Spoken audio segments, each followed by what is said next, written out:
नमस्कार दोस्तों, आइए स्वागत है एक बार फिर से आपके अपने यूट्यूब चैनल व्यक्ति ज्ञान में। आइए आज कथा में जानेंगे हिरण्यकश्यप का वध।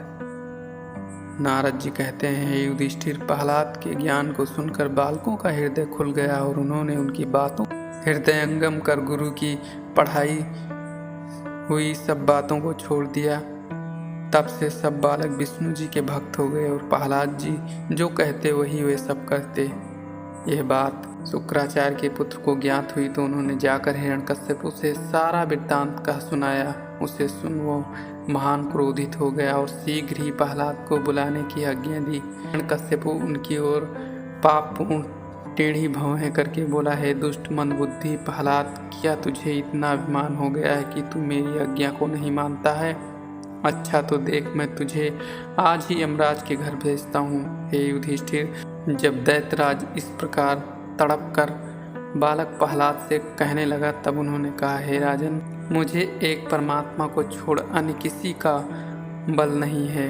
इस त्रिलोकी को रचने वाला जो ईश्वर है, मैं उसी आदि पुरुष परमात्मा का भरोसा और बल मानता हूँ। आप मेरे साथ ऐसी असुरता क्यों प्रकट करते हैं? आप अपने मन को स्थिर कर समदर्शी हो जाएं तो न आपका कोई शत्रु है न मित्र। ये सब व्यर्थ की माया का प्रसार है। हे राजन, यह सुनकर हिरण्यकश्यप क्रोध में आ गया और उसने बड़े जोर से प्रहलाद को डांट कर कहा, चुप रहे दुष्ट, मैं तेरी बकवास नहीं सुनना चाहता, क्योंकि अब तू निशंक और निर्भय हो गया है। जो मरने पर होते हैं वह ऐसे ही बढ़कर बातें करते हैं। मैं अब तुझे मारे बिना नहीं छोड़ूंगा। बोल, तू किसके बल से ऐसी असंबद्ध बातें करता है? हे अभागे, मुझसे बढ़कर दूसरा कौन है जिसे तू जगदीश्वर जानता है? बतला, वह कहाँ रहता है? यदि तू कहता है कि वह सर्वत्र है, सर्वव्यापी है, तो बतला, इस खंबे में क्यों नहीं दिखाई पड़ता? यदि इसमें से वो तेरा ईश्वर नहीं निकलता तो मैं अभी तेरे सिर को काट डालूंगा, फिर देखूंगा कि तेरा ईश्वर विष्णु कैसे तुझे बचाता है। ये ऐसा कहकर हिरण्यकश्यप ने उस खंबे पर जोर से एक हाथ मारा। फिर उसमें से एक बड़ा गंभीर और भयानक शब्द उत्पन्न हुआ, जिसकी ध्वनि से आकाश मंडल व्याप्त हो गया। वहाँ जितने दैत्य बैठे थे मूर्छित होकर गिर पड़े। देवलोक में ब्रह्मा जी का सिंहासन हिल उठा। लोग त्राही त्राही करने लगे। हिरण्यकश्यप इधर उधर देखने लगा पर उसे कोई दिखाई न पड़ा। वह फिर प्रहलाद को डांटने लगा, किंतु प्रहलाद पुनः पुनः विष्णु जी का स्मरण करते रहे। हिरण्यकश्यप तलवार उठा उन्हें मारने दौड़ा। इतने में ही वह खंभे को फाड़ नरसिंह भगवान प्रकट हो गए और उन्होंने कड़क कर कहा, कहाँ है राक्षस? मैं तुझे शीघ्र ही मारूंगा। हिरण्यकश्यप ने उलट कर देखा तो भगवान नरसिंह देव की विचित्र मूर्ति आकर उसके सामने खड़ी हो गई।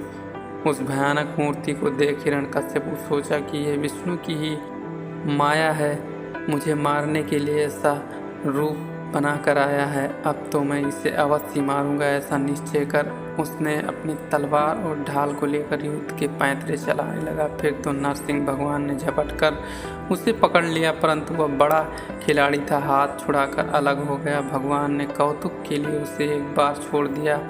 इतने पर भी उस मूर्ख को ज्ञान न हुआ और ये समझा कि मैं बलवान हूँ। इसने तत्क्षण नरसिंह पर अपनी गदा का प्रहार किया। वह गदा नरसिंह पर आ लगी। अब नरसिंह जी ने उसे जो झपट कर पकड़ा तो लाख छटपटाने पर छुड़ाने के लिए व्याकुल होकर भी वो उनके हाथ से न छूटा। फिर तो उसे पकड़े हुए भगवान कूदकर उसके सिंहासन पर जा बैठा और उसे अपनी जंघाओं पर गिराकर अपने तीक्ष्ण नखों से ऐसे ही फाड़ डाला जैसे गरुण महाविषधर सर्प को फाड़ डालते हैं। उस समय नरसिंह भगवान के नेत्र क्रोध से ऐसे भयंकर हो गए थे कि किसी को उनकी ओर देखने का साहस नहीं होता था। वह मुख को फैलाए हुए होंठों को अपनी जीभ से चाटते रहे।